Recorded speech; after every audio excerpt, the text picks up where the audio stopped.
When I grew up, it was in a 2-story house, dual income household. My mom had a daycare. There were kids running around all the time. I always had friends. We had a pond in the backyard, an apple tree. We had Christmases with all our families. And it was so perfect. It was perfect until it wasn't.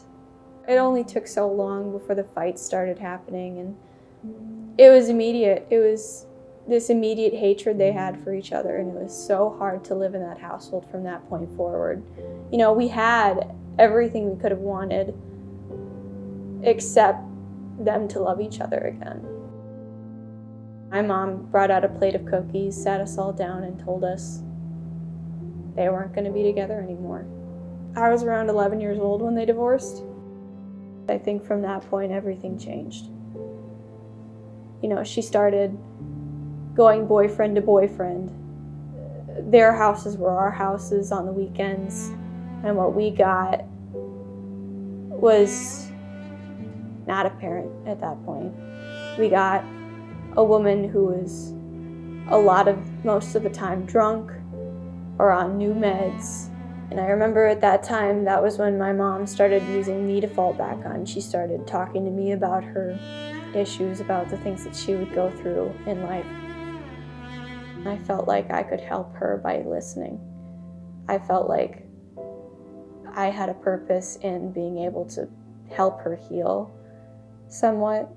I had some underlying issues going on beneath it, like I started developing eating disorders for coping. Because when you're a kid, I think the easiest thing for you to grab when you're in a bad mood or when you're going through something is food. So it started with binge eating, and then in middle school it picked up into bulimic behaviors, and then I've been kind of struggling with anorexia for a few years now. A year ago, my mom was with a man who was addicted to meth. He lived with us and he helped us out financially by doing odd jobs with her. The power went out and we had to borrow a generator just to keep the heat going, just to keep the lights on. That next morning, in the cold, people say that they were having an argument and he was high on meth and he went to leave, and on his way out he hit her with his truck. And I woke up to police banging on my window because I hadn't responded to them banging on the door. And I went out and they said, "Your mom's been in an accident." And I was escorted by a police car to the hospital. And I saw her laying there in the bed, barely hanging on to life.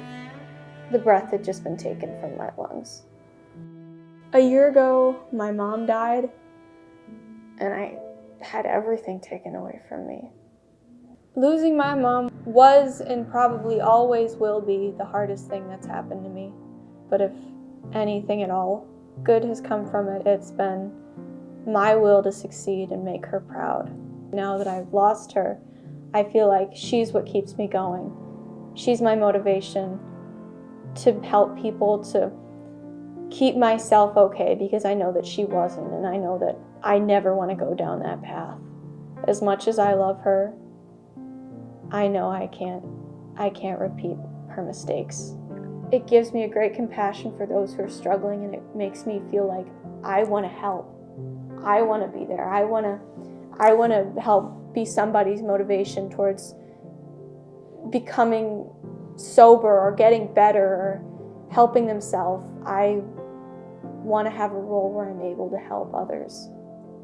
And I plan on going into social work at RCTC so that I can have that opportunity. I want to be that other person because helping others gives me a great sense of pride and accomplishment, and it makes me feel like I have a purpose.